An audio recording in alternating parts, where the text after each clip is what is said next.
আপনারা অনেকেই কাস্ট সার্টিফিকেটের জন্য আর কি আবেদন করেছেন, এসসি বা এসটি। তো আপনারা কিন্তু অনেকেই চান যে তার আর কি স্ট্যাটাসটা চেক করতে মোবাইল দিয়ে। তো কিভাবে আপনি চেক করবেন, মানে আপনার যে এসসি বা এসটি সার্টিফিকেটটা তৈরি হয়েছে না হয়নি, এবং আপনি কীভাবে ডাউনলোড করবেন, আপনাদেরকে আমি সম্পূর্ণ প্রসেস দেখাবো এই ভিডিওতে। তো তার জন্য আপনাদেরকে আজকের ভিডিওটা পুরোপুরি দেখতে হবে। আপনারা কিন্তু অনেকেই আবেদন করেছেন কিন্তু আপনারা এটাকে চেক করতে পারছেন না। তো কিভাবে চেক করবেন সব কিছু বলবো আজকের ভিডিওতে, একদম খুব সহজভাবে। চলুন ভিডিওটা শুরু করা যাক। আচ্ছা, ফার্স্ট অফ অল এটাকে আপনি চেক করার জন্য কী করতে হবে, আপনি যখনই অ্যাপ্লাই করেছিলেন মানে আপনার কাস্ট সার্টিফিকেটের জন্য এসসি বা এসটি, তখন দেখবেন যে আপনাকে একটা স্লিপ দিয়েছে, ঠিক কীরকম আপনাদেরকে দেখাচ্ছি আমি গ্যালারিতে গিয়ে। তো আপনার ওই কিন্তু সার্টিফিকেটটা মানে লাগবে অবশ্যই। দেখতে পাচ্ছেন এই যে একটা কিন্তু এরকম ধরনের ফর্ম দেয়, ভালো করে আপনারা দেখে নিন। আপনার কিন্তু এই ফর্মটা সাহায্যে আপনি চেক করতে পারবেন অনলাইনে। আচ্ছা, কীভাবে আপনি চেক করবেন চলুন এখন আপনাদেরকে আমি দেখাচ্ছি। এর জন্য চলে আসবেন আপনার ফোনের গুগল ক্রোমে। আমি চলে আসছি আমাদের ফোনের গুগল ক্রোম ব্রাউজারে। এরপরে আপনারা সিম্পলি সার্চ বারে সার্চ করবেন জাস্ট কাস্ট সার্টিফিকেট। কী লিখবেন আপনি দেখাচ্ছি লিখে, এই যে কাস্ট সার্টিফিকেট লিখে আপনি সার্চ করবেন। এখন আপনার সামনে এরকম একটা পেজ আসবে। আপনি দেখতে পাচ্ছেন শো করছে এই যে অ্যাপ্লিকেশন চেক, দেখতে পাচ্ছেন গাইস এখানটাতে অ্যাপ্লিকেশন চেক। আপনাকে এখানে একটা ক্লিক করতে হবে। এইখানে যখনই আপনি ক্লিক করবেন আপনার সামনে নতুন একটা পেজ আসবে। জাস্ট দেখুন, এখানে স্টেপ বাই স্টেপ আপনাদেরকে দেখাবো সহজে, কোনো রকম আপনাদের সমস্যা হবে না। এখন এখানে আপনাকে বলছে এই যে অ্যাপ্লিকেশন নাম্বার, মানে আপনার অ্যাপ্লিকেশন নাম্বারটাকে লিখতে বলা হচ্ছে। এবার আপনাদেরকে বলি যে আপনার অ্যাপ্লিকেশন নাম্বার কোনটা।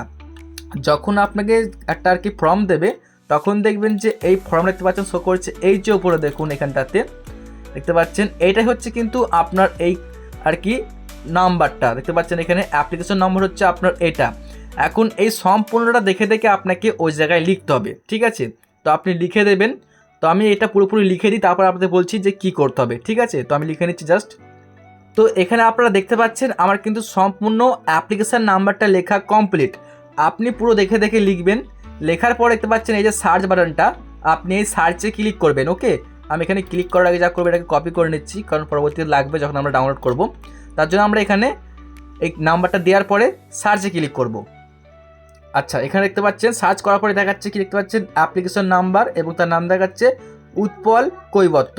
ওকে, তো এখানে কিন্তু আমরা দেখতে পাচ্ছি সম্পূর্ণ তার কিন্তু স্ট্যাটাসটা দেখতে পাবেন। এখানে যদি আপনি এভাবে ডান দিকে নিয়ে যান তাহলে কিন্তু সম্পূর্ণ ডিটেলস আসবে, ডেট অফ বার্থ আসবে, এবং আপনি দেখতে পাবেন এসসি না এসটি সব দেখতে পারবেন। তারপরে দেখতে পাবেন ফাদার নেম, এখানে কিন্তু নাম্বারটা দেখতে পাচ্ছেন। তো আপনি ঠিক দেখতে পাচ্ছেন এখানে সবার লাস্টে শো করছে স্ট্যাটাস, দেখতে পাচ্ছেন এই যে স্ট্যাটাস দেখাচ্ছে কি অ্যাপ্রুভ, মানে কিন্তু আমাদের সম্পূর্ণ এটা হয়ে গেছে কার্ডটা। এখন এটাকে আপনি অনলাইন থেকে বার করতে পারবেন। তো এইভাবে কিন্তু আপনি সম্পূর্ণ অ্যাপ্লিকেশনটাকে চেক করে নেবেন। চেক করার পর ডাউনলোড কীভাবে করবেন আপনাদেরকে দেখিয়ে দিচ্ছি। আচ্ছা, এর জন্য আপনি কি করবেন, আপনি কিন্তু আবারও এই যে গুগলে এসে সার্চ করবেন জাস্ট কাস্ট সার্টিফিকেট, সার্চ করে নেবেন। তারপরে দেখুন এই যে শো করছে ডাউনলোড সার্টিফিকেট, এখানে আপনি ক্লিক করবেন। এখানে ক্লিক করার পরে কি বলছে দেখতে পাচ্ছেন এই যে এখানে আপনার সামনে এরম একটা পেজ আসবে। আপনি দেখতে পেলেন একটু আগে যে আমি নাম্বারটা আর কি দেখালাম, মানে আর কি অ্যাপ্লিকেশন নম্বর বা আর কি এই যে সার্টিফিকেট নাম্বার, যে কোনো একটা আপনি এখান থেকে লিখবেন। যেমন আমি এখান থেকে পেস্ট করছি, আমি লিখলাম এখান থেকে অ্যাপ্লিকেশন নম্বর। ওকে, তো এখন এখানে বলছে একটা নাম লেখার জন্য। এখানে আপনি নাম কি লিখবেন, মানে সে এসসি না এসটি। আমার যেমন এখানে সে ছিল এসসি। লেখার পরে আমরা ডাউনলোড সার্টিফিকেটে ক্লিক করব। এখন এখানে ক্লিক করলে কিন্তু আপনার সার্টিফিকেটটা ডাউনলোড হয়ে যাবে। ওকে, তো আমি এখানে আরেকবার ক্লিক করি। এই দেখতে পাচ্ছেন সার্টিফিকেট কিন্তু ডাউনলোড হয়ে গেছে। আমি আরেকবার ডাউনলোড করেছি, জাস্ট আমি এখানে ক্লিক করে ডাউনলোড করছি এবং আমি এখান থেকে এটাকে ওপেন করে দেখাচ্ছি। দেখতে পাবেন এখান থেকে দেখতে পাচ্ছেন এই হচ্ছে তার কিন্তু এসসি সার্টিফিকেট। এখন এটাকে আপনি অনলাইন থেকে বার করতে পারেন, কিন্তু এখানে একটা আপনাকে কাজ করতে হবে। দেখতে পাচ্ছেন গাইস, দেখতে পাচ্ছেন এখানে শো করছে যে সিগনেচার নট ভেরিফাইড। তো এটা কি করতে হবে, আপনাকে অনলাইন থেকে ভেরিফাই করতে হবে, তাহলে কিন্তু আপনার কাজটা কমপ্লিট হয়ে যাবে। তো এটাকে কিন্তু আপনি এমনি ব্যবহার করতে পারবেন, কোনো সমস্যা নেই, তবু এটাকে আপনাকে ভেরিফাই করতে হবে। তো আপনি করে নেবেন। তো বন্ধুরা, আশা করি আপনারা বুঝতে পেরেছেন যে কীভাবে আপনি চেক করবেন যে আপনার কাস্ট সার্টিফিকেট এসসি এসটি সেটা আপনার আর কি তৈরি হয়েছে বা হয়নি, এটা আপনি চেক করতে পারবেন এবং ডাউনলোডও আপনি করতে পারবেন ঠিক এই প্রসেসে। যদি আপনাদের ভিডিওটা ভালো লেগে থাকে লাইক করবেন, চ্যানেলটিকে সাবস্ক্রাইব করে রাখবেন এবং আপনারা অবশ্যই আমাদের ফেসবুক পেজটিকে ফলো করবেন এরকমই আরও ভিডিওগুলো দেখার জন্য।